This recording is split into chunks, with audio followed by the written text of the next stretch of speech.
Eu gostaria de agradecer, em primeiro lugar, a audiência e a presença de vocês. Conheço todos, gostaria, então, de saudar a todos vocês na presença da Luciana Mundim, que é representante da FIENG, e há 30 anos nos inspira a juntar todas essas instituições que vocês estão vendo aí, apoiadoras deste evento, da FEComércio, na luta de construção de um ambiente tributário mais saudável, não só no Estado de Minas Gerais, mas também em todo o Brasil. Ao longo desta jornada, muito debatemos a reforma tributária, portanto, não é um tema novo, é um tema que nós crescemos, estudamos e advogamos sempre na esperança de sua chegada, e pela primeira vez, eu acredito que possa dizer que estamos diante da possibilidade de concretizá-la. Então, eu vou tentar focar em 3 questões para o nosso encontro de hoje. A primeira, precisamos de fato de uma reforma tributária? Mais ainda, precisamos de fato de uma reforma tributária constitucional? Segundo ponto, se de fato precisamos de uma reforma, qual é o ambiente que nós temos? Quais são as propostas existentes? O que elas preconizam? E, em terceiro lugar, que eu acho muito importante, apesar das críticas eu vou deixar mais para o final, se ela de fato será concretizada ou não. Eu gostaria de dizer, começando pela última, que sim, me parece que ela será de fato concretizada por algumas razões simples que eu gostaria de sintetizá-las. Primeiro, quando mãos trêmulas seguram o cetro do Poder Executivo, algum dos outros poderes se sobressai, ou até os outros dois. E o Congresso Nacional tomou para si, me parece, evidente, e isso tem sido matéria em diversos jornais especializados, como o Valor Econômico, do qual eu tenho o prazer de fazer parte, dizendo que o Congresso Nacional tomou como mandamento, tomou como necessidade ser o protagonista nessas ditas reformas, como foi da Previdência e como será na tributária também. É um momento de oportunismo, mas que nós saudamos com muita alegria, porque os poderes devem, de fato, exercer, e o Legislativo, sobremaneira, deve exercer o papel ao qual lhe cabe, né, que muitas vezes foi exercido pelo Executivo. Então, me parece um ambiente sede local apropriado. Em segundo lugar, eu acho que é bastante evidente para todos os empresários, representantes de empresários, estudantes, advogados, representantes do governo do Estado de Minas Gerais aqui presentes, que o sistema tributário ruiu, o atual. É mais necessário fazer a reforma, não só sob a ótica dos contribuintes, mas também sob a ótica do poder público. As fazendas públicas estaduais, em especial, conseguiram arruinar o mais importante tributo da federação, que é o ICMS. Naturalmente, por uma série de efeitos e razões, conseguiram, por meio de um dos grandes defeitos da nossa tributação sobre o consumo, que é a possibilidade de legislar sobre o tema em poderes locais, conseguiram o que não se acreditava, arruinar a arrecadação. A guerra fiscal é filha deste defeito constitucional de repartição de um tributo naturalmente de índole nacional em poderes locais. Esse defeito precisa ser corrigido, na minha ótica. Se você tem uma grande exação, uma grande possibilidade de arrecadação, um tributo que mundialmente é desenhado para arrecadar e fazer com que o Estado devolva à sociedade aquilo que prometeu na Carta Magna, na sua Constituição.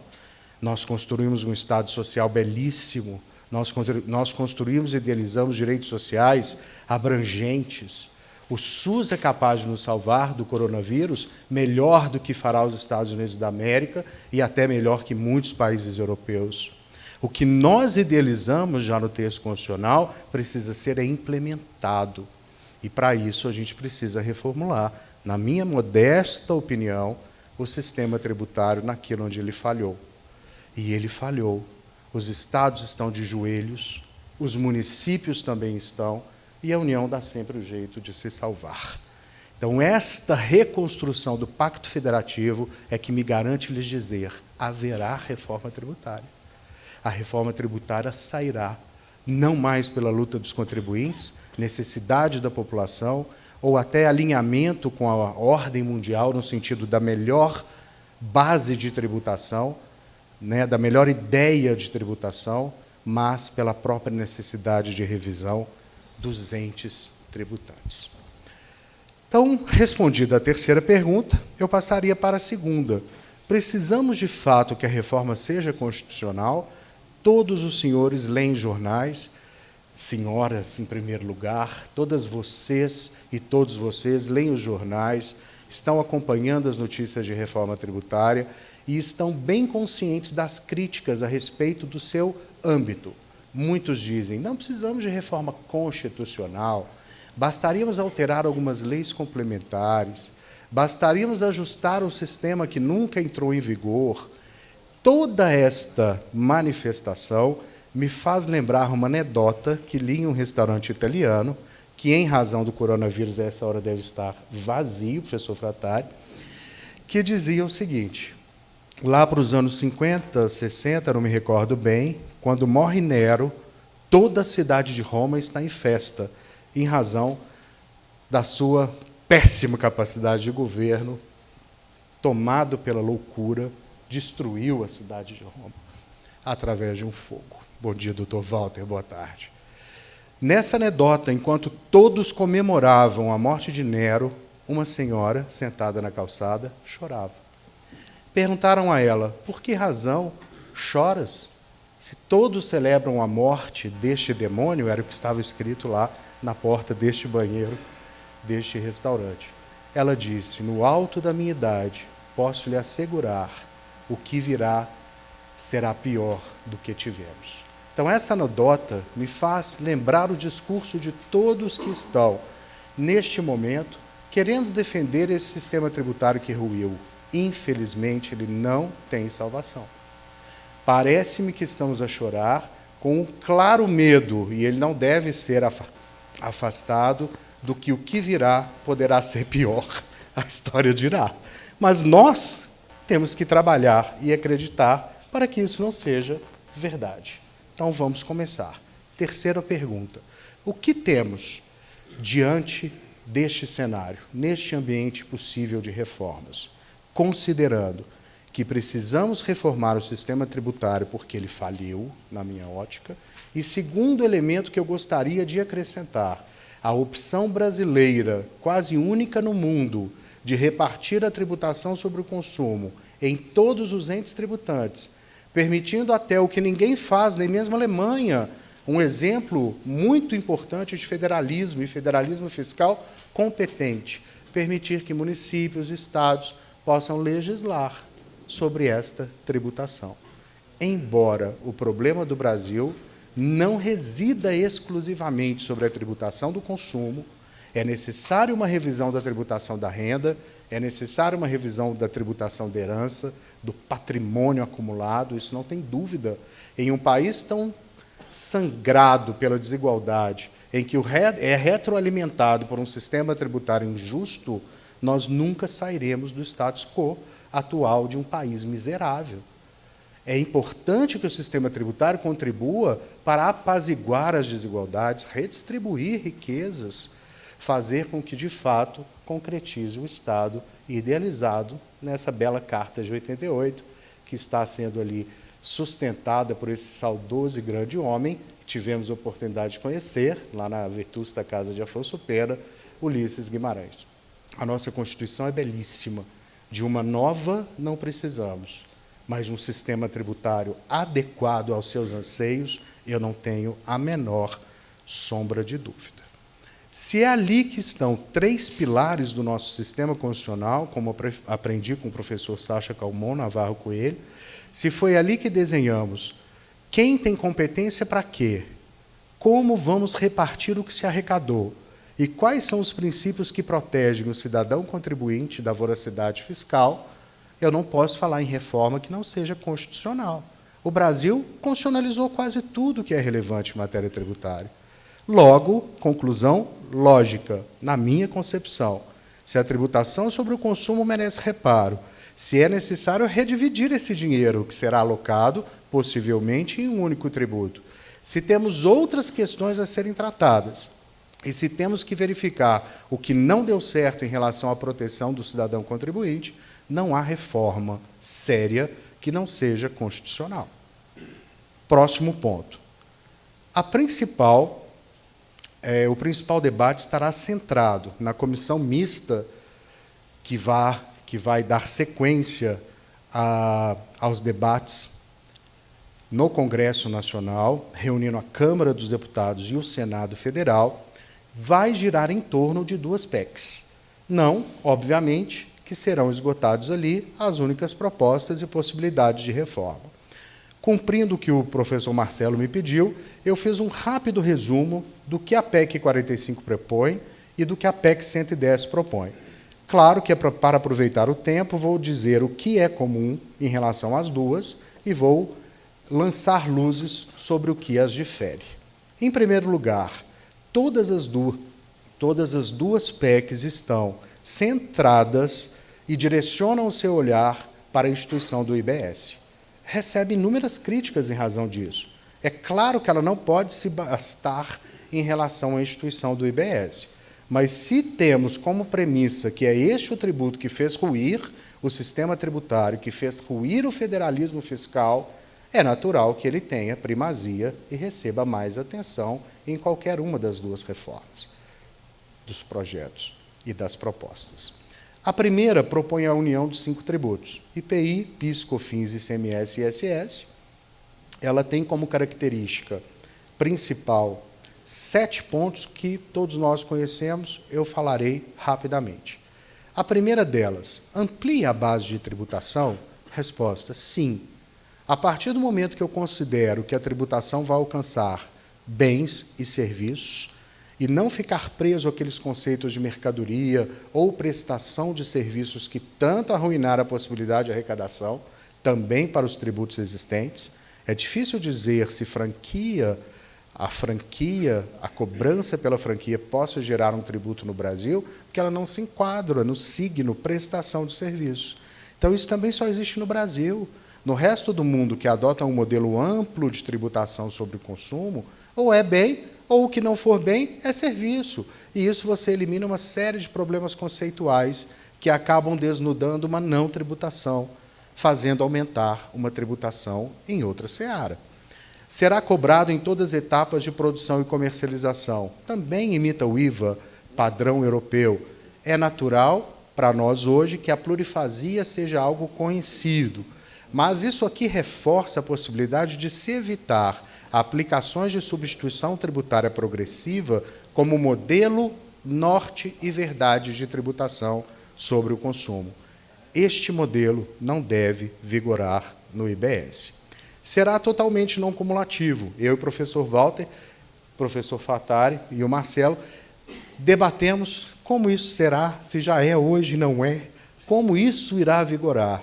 Então, nós esperamos e rogamos aos grandes atores que estão lá, defendendo e participarão do jogo da reforma, que as leis tributárias, as leis constitucionais, todo o arcabouço, o arcus communautaire que for ser gerada após a Constituição, as alterações constitucionais, já estejam claramente desenhadas.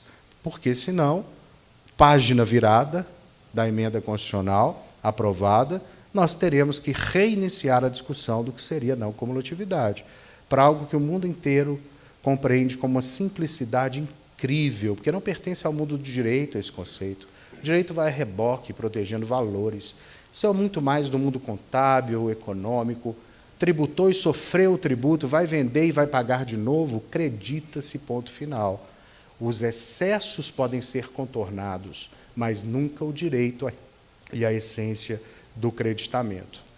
Não irá onerar as exportações e, já aproveitando, irá onerar as importações, que não é uma novidade, o mundo inteiro o pratica desde 1947, quando houve a opção por aderir ao GATT. O Brasil é membro fundador do GATT, e é de onde a origem dessa premissa pode ser extraída. É muito vantajoso favorecer as exportações para a atração de moeda externa que não existe no seu país. É uma valorização que devemos perseguir, que é ingresso de dinheiro e moeda nova que não pode ser desprezada. Se você é capaz de abastecer o seu mercado e ainda conquistar o mundo, desde os fenícios, dos quais eu descendo, essa deve ser a ideia perseguida para um mundo livre, que não significa o conceito rasteiro de liberal. Incidirá também com uma legislação nacional e uniforme, isso é também muito positivo para as duas propostas, em razão desta ideia afastar a possibilidade justamente da guerra fiscal e dos conflitos de competência. Garantirá o exercício da autonomia dos Estados por meio ora de um superconselho, onde todos irão ali participar e votar essas alterações, e pertencerá ao Estado de destino, que é algo que conhecemos como justo, considerando ser um tributo sobre o consumo, o local onde o fato gerador de fato ocorrer é que deverá perceber essa riqueza. Pois muito bem, em relação à PEC 110, que tramita no Senado, as duas serão analisadas juntas, como dito, ela propõe basicamente a mesma coisa, a extinção de 9 tributos, que eles são vistos aqui como tributos sobre o consumo, pela adoção também do IBS. O que temos de novidade em relação aqui é a criação de um superfisco, aos moldes do que fez a Alemanha, com um conselho que reúne todos os representantes dos estados, dos municípios e etc., onde eles poderão opinar pelas reformas que serão necessárias. O que a PEC 110 inova, e eu gostaria de dizer a vocês, que ela também traz recomendações para alteração do imposto de renda, do ITCD, do IPVA, mas nada fala a respeito da tributação das heranças, que é algo que nós estamos estudando e discutindo muito nas cadeiras da pós-graduação. O Brasil é um caso também fora da curva, com excesso da tributação centrada no consumo e muito pouco recursos sendo exigidos da riqueza acumulada ao longo da vida humana. O arquétipo do tributo sobre o consumo, portanto, desenhado nas duas propostas de reforma, estão em total sintonia com a prática mundial de tributação sobre o consumo. Em tese, ele apresenta-se amplo, por abranger todas as hipóteses de tributação de serviço e mercadoria, plurifásico, não cumulativo, que busca ser neutro, não afetando as atividades econômicas de forma diferencial, busca e persegue a legislação nacional, não irá onerar as exportações, irá onerar as importações, e é importante que fique claro que o exportador deve não só não pagar tributos, mas ter assegurado o direito de aproveitar imediatamente todos os créditos suportados a montante do IVA ou do IBS, se assim preferirem. E terá a tributação no destino. Então, nesse aspecto, eu tenho que dizer que eu estou muito em sintonia com o que se propõe, se isso, de fato, irá vigorar. Vou deixar para explorar nas discussões 2 pontos. O prazo de implementação sugerido nas duas propostas, acho que é um ponto que deve gerar bastante discussão, e a necessidade, possibilidade ou não de seletividade das alíquotas. Eu, particularmente, que sigo a cartilha do professor Walter, que escreveu um livro sobre extrafiscalidade tributária, eu verdadeiramente acredito que para os tributos, diretos ou indiretos, a progressividade e a seletividade são instrumentos de justiça social. São instrumentos capazes, mesmo com determinadas dificuldades, como a seletividade, apurar de alguma forma e com alguns critérios diferenças e, na régua aristotélica, dizer quem pode mais, pague mais, quem pode menos, pague menos, ou tributos que devam sofrer uma maior tributação, como armas e munições, em um país que pretende liberá-las, que seja uma alíquota que torne impossível a compra destes artefatos pela população. Eu gostaria de deixar um recado para aqueles que gostam de prosseguir nos estudos. O mundo inteiro passou pela mudança e pela transformação da tributação sobre o consumo, por diversas razões. O IVA hoje, é difícil dizer, é praticado por mais de 150 países no mundo. Alguns o fizeram porque aderiram a projetos maiores do que o próprio nacionalismo exacerbado que deu causa e aso aos horrores que vivenciamos na Europa na Segunda Guerra Mundial. Foi o nacionalismo exacerbado que levou os horrores praticados na Segunda Guerra Mundial em território europeu. E a União Europeia, muito mais do que um projeto econômico, e assim o diz a ONU, porque a premiou como Prêmio de Direitos Humanos há uns 4 anos, ela foi construída para proteger os europeus da sandice, voracidade e da loucura do poder totalitário que nasceu, não nasceu, mas que teve uma vivência de potencial destruidor muito forte, tão próximo de nós. Neste contexto, se a União Europeia foi criada com essa ideia, ela teve que ter um pilar.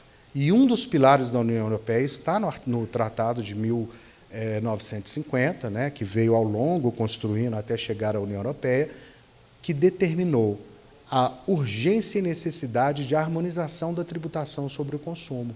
Eu não sei se todos sabem, mas a pedra angular do Tratado de Roma, com todos os seus anseios de proteção à liberdade, ao cidadão, à economia, tem um pilar tributário.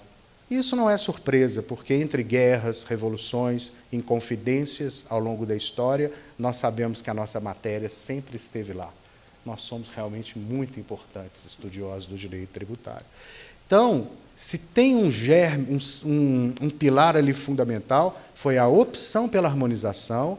A harmonização elegeu um tributo que a França praticava, que era o IVA francês, e o fez pelas suas qualidades e características e o obrigou a ser adotado por todos os países europeus. Eu escolhi aqui, para finalizar, eu escolhi a Alemanha, porque é um país que também é federal, e ela implementou com muita velocidade, em 2 anos, revogou uma série de tributos existentes. Eu não me recordo bem se foram 7 ou 11, algo em torno disso, então não é problema nenhum revogar tributos. Resolveu um problema que nós temos. Espera aí, quem vai mandar em quê?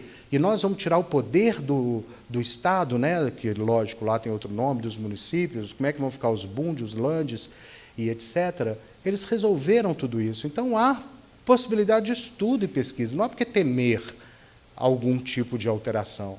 Essa mudança foi rápida, foi eficiente, e eles resolveram com uma ideia de cooperação entre todos, onde um legisla, que poderia ser o nosso caso a União, um arrecada, que poderiam ser os estados e até mesmo os municípios, e dividem a receita, favorecendo o poder local, os estados e municípios, algo que também podemos fazer, eliminando os problemas e assegurando algo que nenhum de nós pode deixar de defender, a força do federalismo, que deve ser mantido, obviamente, por mandamento constitucional, mas também por acreditarmos que o federalismo é um caminho de aproximação entre o poder e o próprio cidadão.